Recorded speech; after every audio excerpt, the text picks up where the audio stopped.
por la posibilidad de estar en medio de ustedes. Para mí una bendición estar en medio. Agradezco a Dios este privilegio, esta oportunidad. En esta oportunidad quiero hablarles de algo que el Señor ha puesto en mi corazón.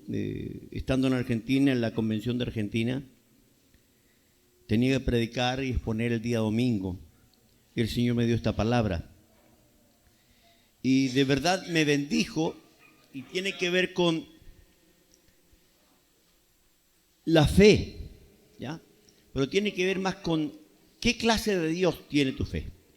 Mire, qué pregunta. ¿Qué clase de Dios tiene tu fe? Voy a dar dos ejemplos bíblicos, dos hechos históricos y bíblicos, que tienen que ver con cosas que suceden para que vea usted la clase de Dios que tenemos. Así que pregúntele a su hermano, ¿qué clase de fe? O sea, ¿qué clase de Dios tiene tu fe? No, ¿qué clase de Dios tiene tu fe? ¿Cuál es la pregunta? ¿Qué clase de Dios tiene tu fe? Vaya conmigo al libro de Isaías. Libro de Isaías.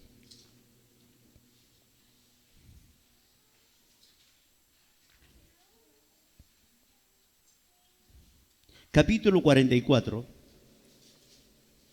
De este capítulo tomaremos solamente un versículo, aunque analizaremos otros. Isaías capítulo 44, tomaremos el versículo 26.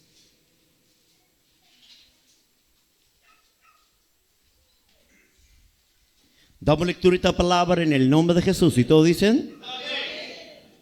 Disculpe si esta traducción es diferente a la suya. Esta es la Biblia contemporánea. Es también Reina Valera, pero Reina Valera contemporánea.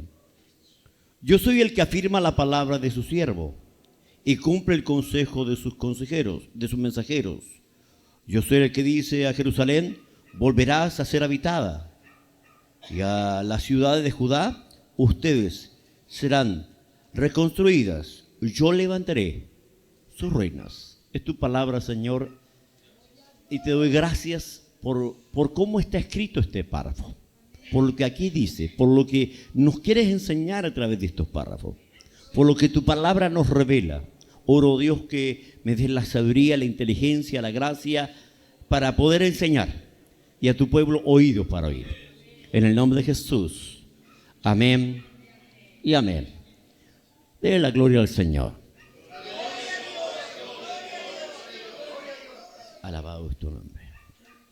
Présteme atención un momento.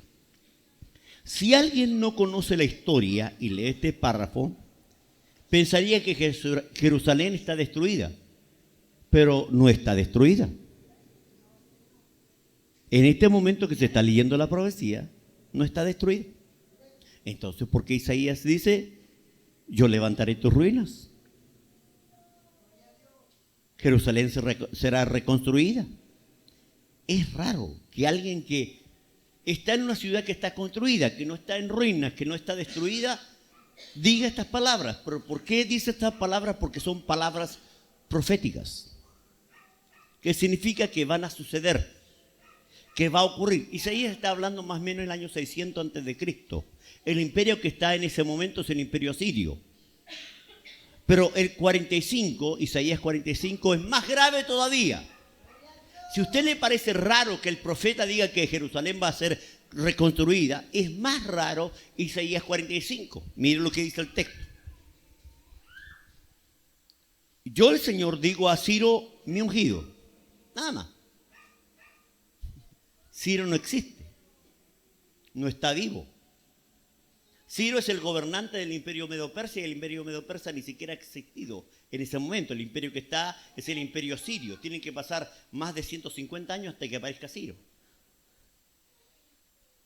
Extraño, ¿no? O sea que Dios tiene la capacidad de saber de tal manera el futuro que nada se escapa de su poder y de sus planes. ¿Cómo no creer en un Dios que tiene ese poder? En un Dios que tiene esa capacidad de ver de tal manera el futuro que cuando Él declara cosas, suceden. Está declarando 150 años hacia el futuro el nombre de un hombre que ha de gobernar el imperio medo-persa. Está el imperio asirio. Después del imperio asirio, cuando cayó el imperio asirio, vino el imperio ya babilónico. Jerusalén fue invadida en el 586 recién. 70 años fue llevada a la tierra de Babilonia y ahí nace Ciro, recién el gobernante que da el edicto para que los judíos que están en Babilonia vuelvan a su tierra.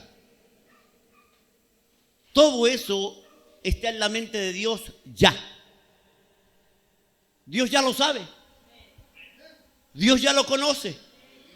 Dios ya lo declara. Entonces la pregunta es, ¿cuánta fe puedo tener en esa clase de Dios que tiene el poder para mencionar nombres, para declarar situaciones en el futuro? La pregunta es, ¿usted tiene fe en ese Dios? Significa que no importa su situación, usted debe confiar en Él. Porque todas las promesas de Dios son en el sí y en el amén. Se cumplen. Repita conmigo, las promesas que Dios me ha dado son en el sí y en el amén. O sea que Dios te ha prometido cosas, las cumplirá. Aleluya. El problema no es Dios. Dios no tiene problema con Él. Él es todopoderoso. Él creó los cielos y la tierra. El problema es mi conocimiento de quién es el Dios en quien yo creo. ¿Cómo era el tema? ¿Alguien se acuerda?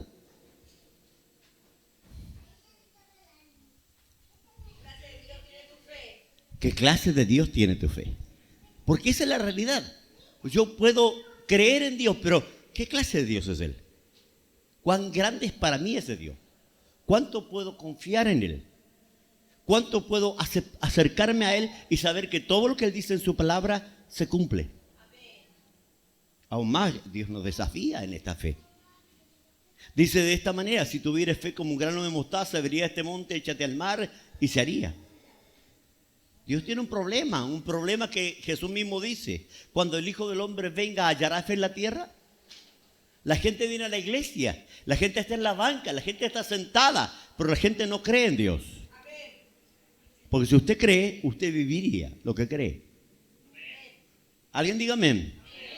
Si yo creo, yo vivo lo que creo. Yo actúo conforme a la fe. Yo me muevo en lo que Dios dice. Yo camino en lo que Dios dice. Ve a Pedro. Jesús le dice, ven, y él camina sobre las aguas igual que Jesús lo hacía. Así es de grande el Dios que tenemos.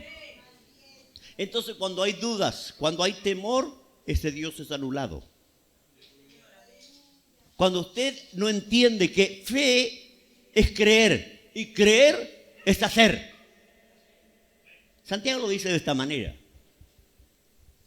Ya, muéstrame tu fe y yo te mostraré mi fe por mis obras, por lo que yo hago, por cómo yo me conduzco.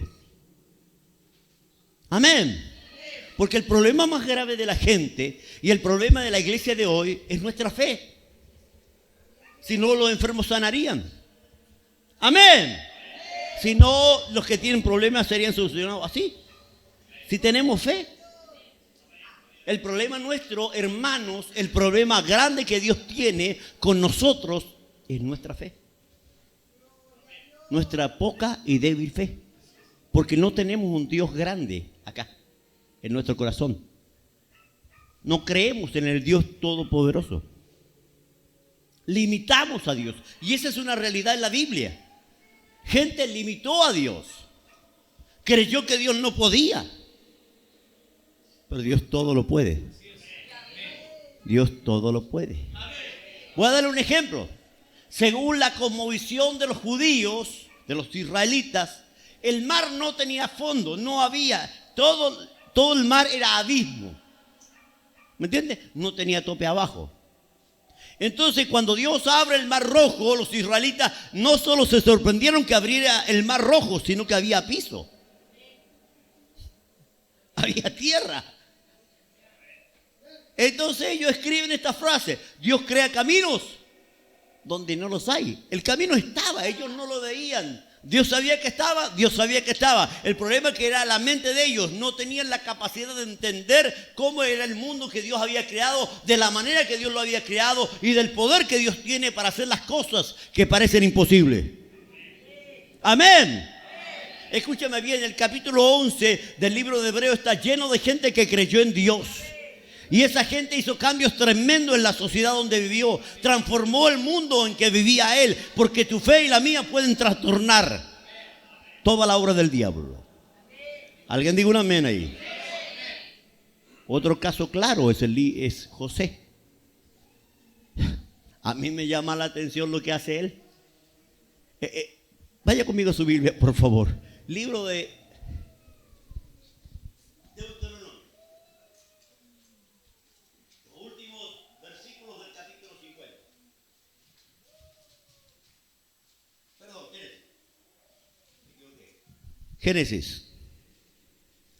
Génesis. Vaya conmigo a Génesis. Capítulo 50.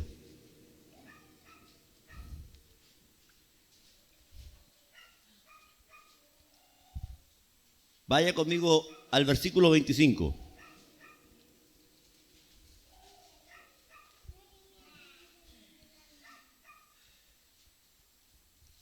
Leo en el nombre de Jesús. Y José hizo que los hijos de Israel le juraran al decirle: Dios vendrá a visitarlos.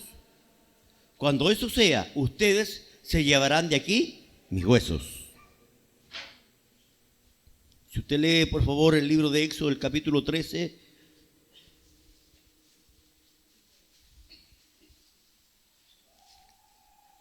Versículo 19.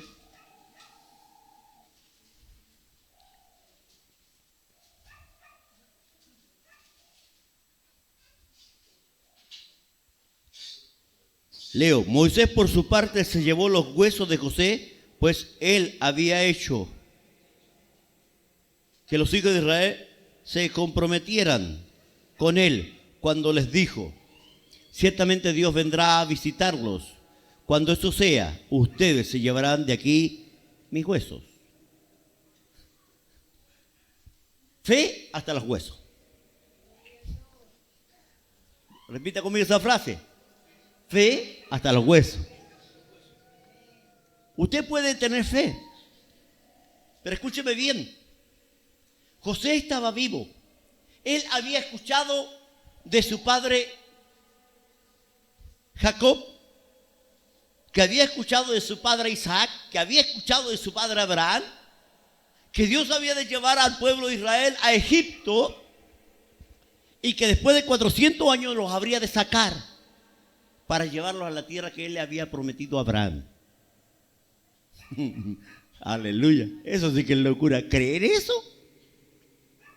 Abraham no estaba vivo. Dios le dio la promesa a Abraham. Él se la dio a su hijo Isaac. Isaac se la comunicó a Jacob. Jacob se la comunicó a José. Y José le creyó a Dios.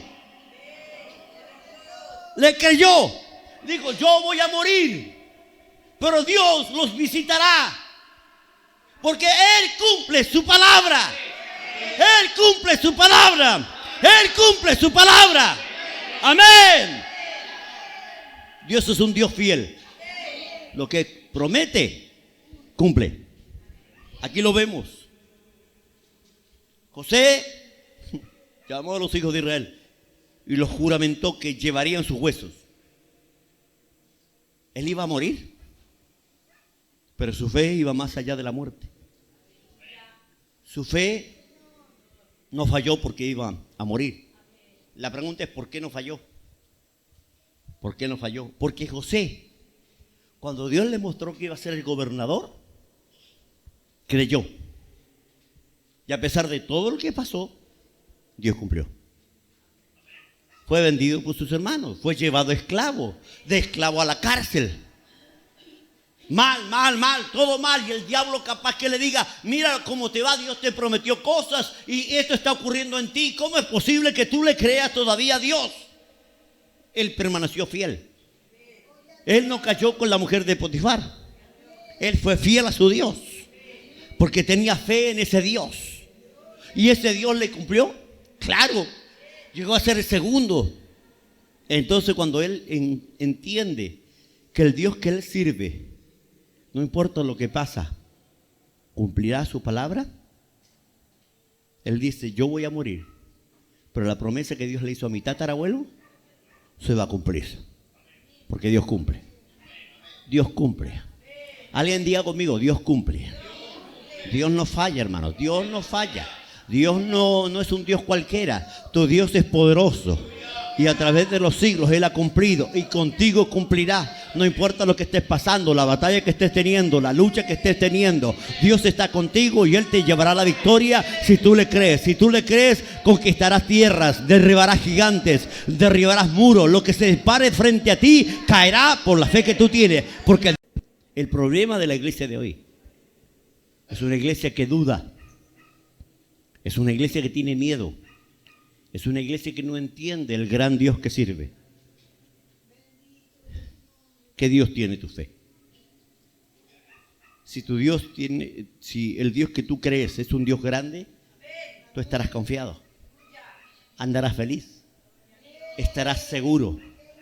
No tendrás miedo. Amén. Porque ese Dios ha prometido que a tu lado caerán 1000 y 10.000 a tu diestra, mas a ti no llegarán.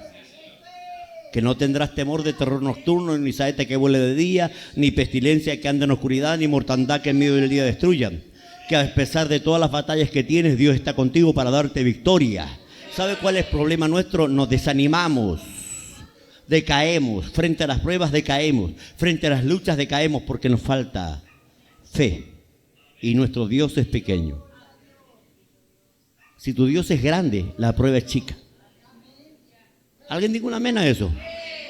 Pero la pregunta es, ¿qué clase de prueba tiene? Pero pastor, es que usted no sabe lo terrible. Si usted ve eso así, es porque su Dios es chico. Su Dios es pequeño. Pero si su Dios es grande, usted hará proezas. Si su Dios es grande, usted conquistará. Si su Dios es grande, usted estará en pie, no importa lo que le pase. Y alguien le dirá, ¿qué lo mantiene a usted en pie? Es que tengo un Dios que cumple. Un Dios que no falla. Un Dios que es fiel. Un Dios que es todopoderoso. Un Dios que me ama. Y un Dios que está preocupado por mí. Un Dios que no me dejará ni me desamparará. Que yo clamo a Él y Él me responde. Que yo oro y Él está ahí para escucharme. Es un Dios que escucha mi clamor y oye mi oración. Ese es tu Dios. ¿Así de grande es tu Dios? ¿O ya tu Dios se borró de tu mente? Es un Dios pequeñito, un Dios mínimo, un Dios que no tiene el poder que debería tener. Y Él lo muestra acá. Lo muestra a través de la historia. Que todo lo que Él prometió, cumplió. Todo lo que Él dijo, hizo. Todo lo que Él profetizó a través de sus profetas, se cumplió. Y aún más, Él promete que no vendrá a buscar una iglesia cualquiera. Antes que Él venga va a haber una iglesia en esta tierra gloriosa, sin mancha ni arruga. Antes que Él venga, miles vendrán a los pies de Cristo. Antes que Él venga, todas las palabras proféticas que Él declaró sobre la iglesia se cumplirán. Entonces la pregunta es, ¿cuál es el problema? El problema es nosotros. No tomamos la Biblia en serio, no tomamos la palabra de Dios como es la verdad absoluta. Repita conmigo, la Biblia es la verdad absoluta. Porque está escrita por hombres, pero inspiradas por Dios. Y lo que Dios dice es total verdad. Jesús mismo, santifícalo en tu verdad porque tu palabra es verdad. O sea, no hay frase ni promesa que esté allí que no se cumpla para ti. 8,000 promesas, dicen algunos. 32,000 dijo otro. No sé cuántas, pero son mías. Y son suyas. ¿Cuántas de esas ha cobrado usted? ¿De cuáles ha tenido fe para decir, Señor, esta promesa que está aquí también me pertenece y yo la quiero? Señor, esta otra promesa que está aquí también es mía y yo la tomo. Señor, esta promesa que está aquí también es mía y yo la tomo. ¿Cuántos de ustedes han reclamado las promesas que Dios tiene? Muchas veces venimos al culto con enfermedad, con problemas, con dificultad y cargamos eso creyendo que Dios quiere que carguemos. Lo cargamos porque nos falta fe para romper lo que el diablo quiere poner sobre nosotros. Nos falta fe para entender que Él echa fuera las enfermedades, que Él sana, que Él restaura, que Él levanta, que Él corta cadenas, que Él rompe yugo, que desata toda obra del diablo y que de la pobreza te saca la bendición. Amén. Porque mi Dios cumple, hermano. Mi Dios cumple, mi Dios no falla. Yo le puedo fallar, yo puedo errar, yo puedo equivocarme, Él jamás. Entonces, claro, cuando yo conozco a ese Dios, ando contento. Y cuando viene una prueba, uno le dice, hola pequeñita. ¿Cómo le va a decir pequeña? Tremenda prueba que usted tiene, es que pequeña para el Dios que yo tengo. Diga conmigo, ¿toda prueba es pequeña? Porque mi Dios es grande. Otra vez, a ver, me gustó, dígalo otra vez. Dígalo otra vez. Amén a eso, hermano, amén a eso. Pero créalo, tómelo, vea en la Escritura cómo Dios hizo tremendas cosas y como hombres que le creyeron, Dios les cumplió. Vea, los huesos de José fueron sacados de Egipto y llevados por el pueblo de Israel a la tierra de promisión y allá fueron enterrados. Porque aunque te mueras, Dios cumplirá su palabra. ¿Qué dice mi Biblia? Cree tú y serás salvo tú. ¿Por qué no se salva tu casa? Porque tú no crees, punto. Es creer. Si yo sé que mi Dios es grande, voy a vivir conforme a lo que creo. El problema es que yo no vivo conforme a lo que creo. No vivo porque no creo. Es que cuesta, no creo. La fe es una forma de vida. El justo por la fe vivirá. O sea, la forma de vida que el justo de Dios tiene es vivir conforme a lo que cree, hacer lo que cree, actuar en lo que cree. Pero ¿sabe qué? Ese es el problema que tiene la iglesia de hoy. Es una iglesia que su fe es casi nada. Somos la iglesia, yo le digo verdad, viene constantemente a la iglesia la señora Dolores y la señora Quejido y la señora Lamento. Y son miembros del cuerpo de Dorca. Ve a Javes. ¿Sabe qué significa la palabra Javes? Dolor. Así se llamaba el tipo. La mamá cuando le preguntaba, ¿y cómo está tu hijo el dolorcito? Pero ¿sabe qué? Fue un hombre de fe. Oró a Dios. Clamó una oración tan sencilla. Y Dios se la contestó. ¿Cuál fue la clave? Fe. ¿Usted quiere ver la gloria de Dios en su vida? La fe. ¿No te he dicho que si creyeres? La sabe. ¿Y por qué no la hace? Porque el problema nuestro, hermano, es que la fe no tiene que estar aquí. Tiene que estar aquí. No tiene que estar aquí. No tiene que ser información. ¿Amén? Nosotros tenemos la fe como información. La fe no es información. La fe es seguridad. Yo sé en quién he creído. ¿Usted sabe en quién ha creído? ¿Sabe usted que este universo entero lo creó su Dios? Y que si usted, yo tengo un video que hicimos, o sea que conseguí acerca de la grandeza de Dios. Y ahí el tipo muestra el universo. ¿Sabe que somos nosotros el universo, el planeta nuestra? Una mota en el rincón de una galaxia pequeña llamada la Vía Láctea. Y hay un rayo de luz, que el Sputnik lo vio, y el rayo de luz es más grande que la Tierra. O sea, ni siquiera se ve. Tanto así que el tipo tiene que agrandarla, más que agrandarla y agrandarla y agrandarla para poder ver el planeta que está ahí. Porque él la aleja y nosotros nos borramos. La pregunta es, ¿el Dios que creó este universo es tu papá? El Dios que creó este universo te dio un testamento, herencia. El Dios que creó este universo te dio promesas. El Dios que creó este universo tiene una cualidad, es fiel. El Dios que creó este universo tiene otra cualidad, no miente. El Dios que creó este universo tiene otra cualidad, es todopoderoso. El Dios que creó este universo tiene una cuarta cualidad: te ama. Y dice la Biblia, no sé si usted lo ha leído, pero yo lo leí y me encantó el texto.